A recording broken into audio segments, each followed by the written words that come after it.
Mr. Governor, one of the victims of your fight, some of them are here. The former, he was the running mate, Deputy Governor running mate to Pastor Ize Honorable Gani Audu.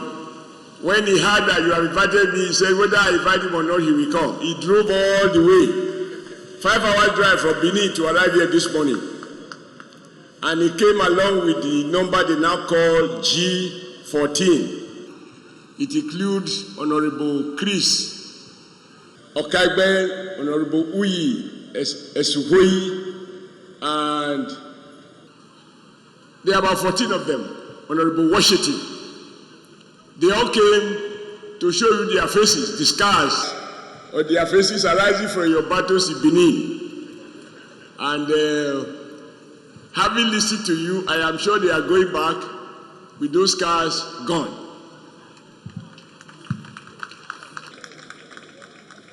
Let me appreciate all the women who are here, many of whom take turn to dance and to entertain us, including those young girls, which the governor told me are students. And I told the governor, your people look very well fed. And if I had come here with 2 of my sons, I guess they will have no reason to go by without collecting numbers and following through. If we can touch you, yes, so we can touch you. Thank you.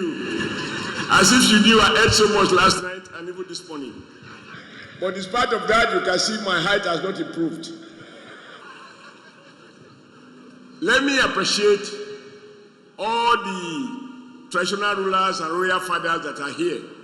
And I'm very excited that the governor is at home with our traditional rulers. Because we must respect tradition. If we don't know our culture and tradition, we won't know who we are, who we represent.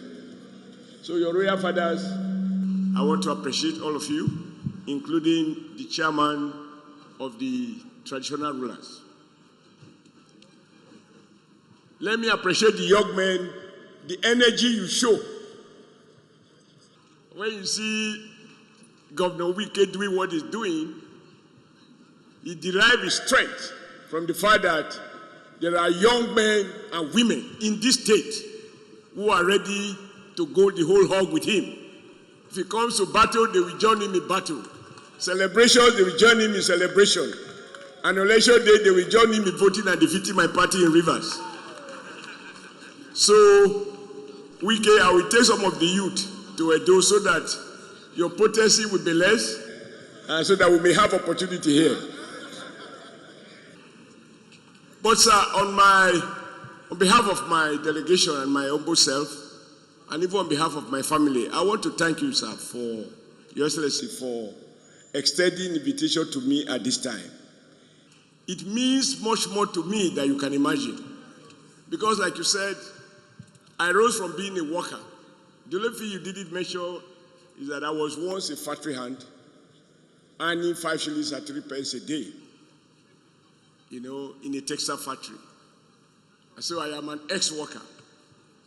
And then I became an organizer of textile workers, which is why I like to wear what we sew.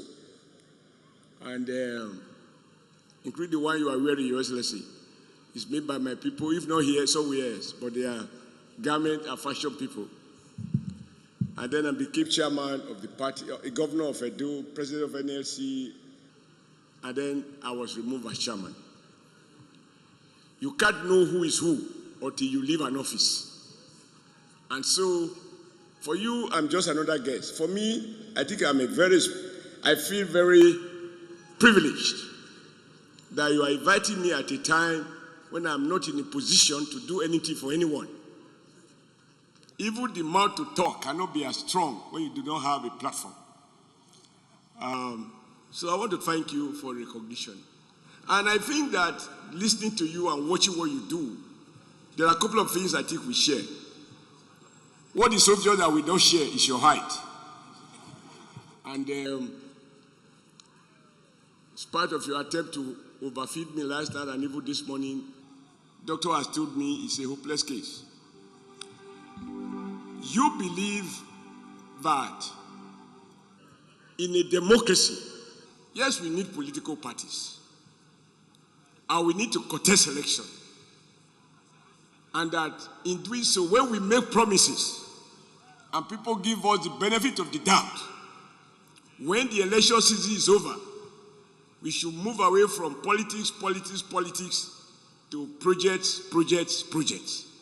And that is why even our president, who is not very generous in praising people, he doesn't have much qualification in terms of flattery. He doesn't flatter.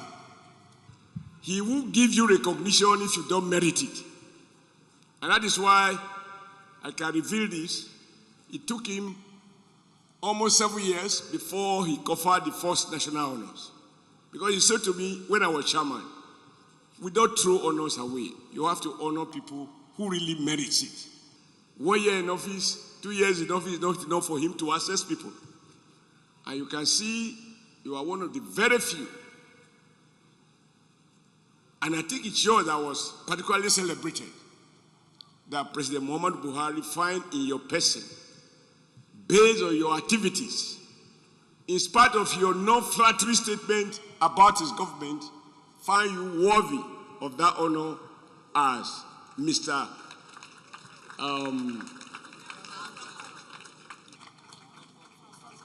Projects. I think Rivers people should be proud, because our people often say that prophets are not appreciated at home. Governor Wike truly has transformed this city. And like you said, this is the only city. When I was president of the NLC, we came here to organize a national May Day rally. Usually we do May Day rally in Abuja, being the federal capital, and Lagos, which is the industrial city of Nigeria, commercial city. But we decided to come to Rivers because we also find one of your predecessors, who you rightly acknowledge as your leader, and my leader too, Dr. PeterObi. He did some incredible work, and it was during their time they were struggling for what we refer to then as resource control. And as president of the NLC, I mobilized my colleagues that Nigeria can't have justice. I mean, a peace and stability if there is no justice.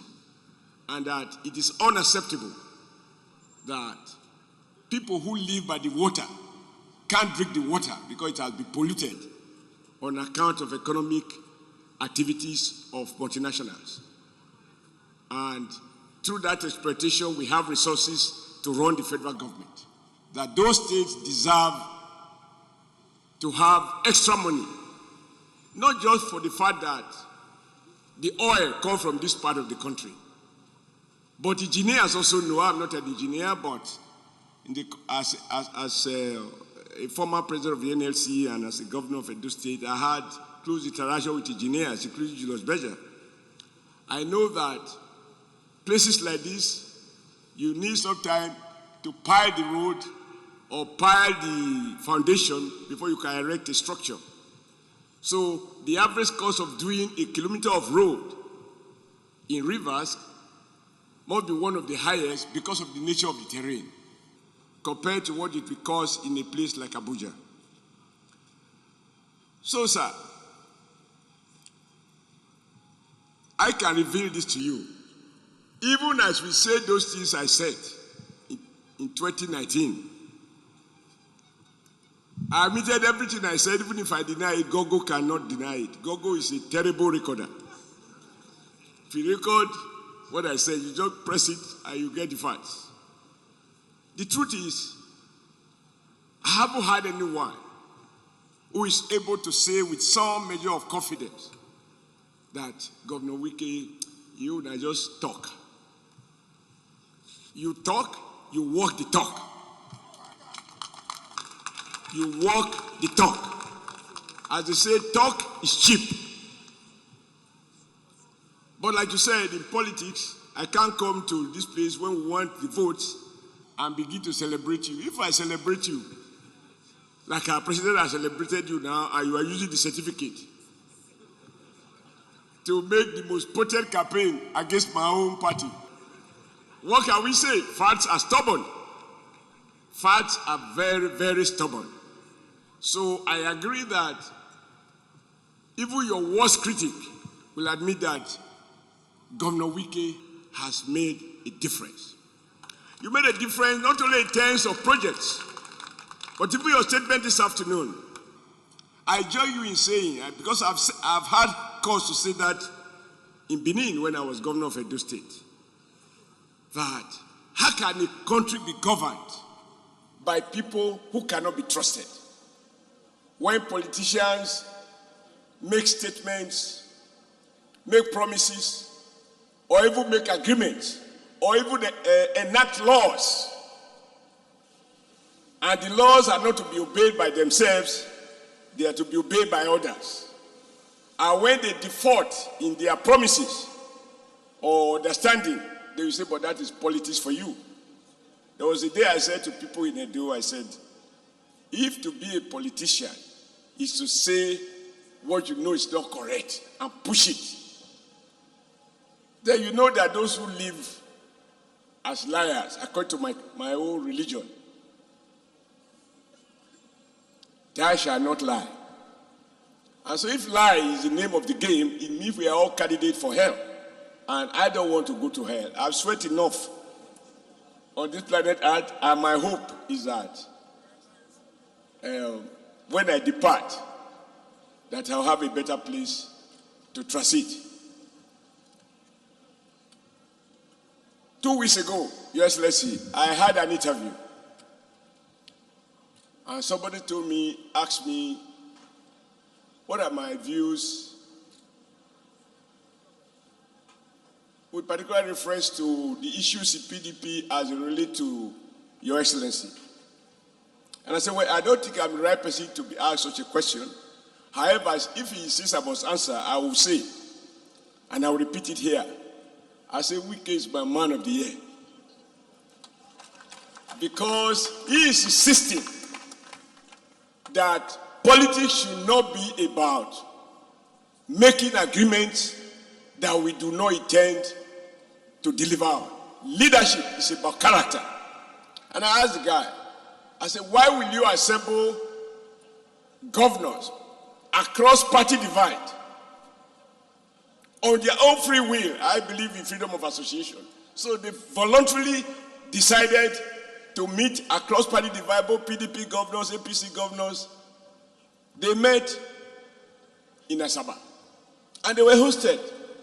They had dinner. I guess they also had champagne as well. But the takeaway that was communicated to us was that they have said they are united on one issue: the next presidency, where it should come from. So if you voluntarily reach agreement, you are expected to obey your agreement. Now, if you disobey the agreement and somebody say, no, me, I will stand by the agreement, what is wrong with that? And I said to the person, and you just mentioned it here now, sir, that the problem in Nigeria is that the ordinary man on the street, and even the not so ordinary, they want courageous leaders. They want vocal leaders. They want people who will shoot straight, who they can predict their action. But a small segment of the elite, political elite, don't want straightforward talk. They will say you have to be politically correct. But the truth, to be politically correct is to be smart in saying exactly what you will not do. So you rather not be politically correct and be trusted by the people. The trust that Governor Wike command in Rivers State is not thrown at him. You earn it. You earn it. 3 weeks ago, I think the British people had, the Conservative Party had a new prime minister. And one of the things he said, trust has been destroyed in his party because his predecessors deviated from the campaign manifesto on the basis of which they were elected. And he has to rebuild that trust. And he said, I will work hard to earn your trust. So it is not just about, because we are developing countries. If we, in Britain, our colonial past, they are dealing with issues of integrity, consistency, and reliability in leadership.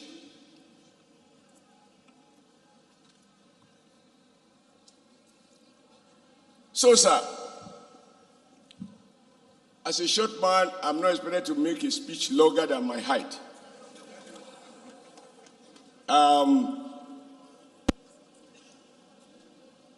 I listened to you attentively and you said PeterObi is coming tomorrow. I want to congratulate you for that. Because I also invited PeterObi when I was governor. And those executive exchanges have a way of communicating to our people that political divide is not war. And I also invited governors from other states to Edo the last 1 week before the end of my tenure. I should say, for them to see what I was able to do, or some of the things I was able to do. I promise that when I get back to Abuja, I will take my mouth talker, which I see. The overhead bridge, the flyover I saw is not a covert. Because you also see there are people who have occupied the office you are occupying and the one I had occupied before, who commission coverts, and they said they were flyovers. Because the water is flowing under the bridge, so it is a flyover. But what I'm seeing here is a beautiful flyover that you will find anywhere in the world. I congratulate the contractors for earning your trust and delivery on the project. When the contractor said you gave them moral and financial support, I said, Beja doesn't need moral support. There's only one support they need. You pay, I work. You no pay, you no go work. And they are not cheap, but they will give you good quality. You don't have to revisit this road in the next 35 years. So I congratulate both Beja and Your Excellency. Let me wrap up by saying that it is my hope and prayers that more people like you will come into governance. Because a country cannot be led by people who can sustain a fight on what they believe in. Somebody asked me, what the matter don't do? I said, you cannot correct the truth. I mean, you can't change a position you have taken on principle if the basis of the decision has not changed. That is character. I must have heard me talking about character when I was national chairman. The only thing I like to deny, because it is not the truth, Your Excellency, I have never been a commander-in-chief of the Nigerian Armed Forces. I have never led or commanded the army, commanded the Air Force, nor did I have the opportunity to command the police. I was even told when I was growing up that by my height, I am not eligible to join any armed, whether Air Force, Navy, Army, Police. So I hereby publicly deny that I never used the armed forces against you. And if anybody uses the armed forces against you and you can prove it, Attorney General, you are here. The sin of one man cannot be visited on another. I deny I never did that, and I will never do that. I also want to remind Your Excellency that before I was able to take out PDP from Edo State in 2007, to dismantle PDP ruthless rigging machine at that time, I had to launch what I call one man, one vote campaign. And I invited everybody. Some people accused me, why did I invite some military people who have retired? I said, the church is for sinners. We need everybody to understand that the beauty of democracy is that the power to hire and fire leaders is vested on the people. And that's why I'm happy that incrementally the process is getting better. INEC is doing everything to make elections more transparent. So I am with you in your conviction that we must deal with issues of character and trust in leadership. And I will join you on that fight. Like you said, I got fired, but why shouldn't I be fired? It's not my first time of being fired. As a union leader, I was fired.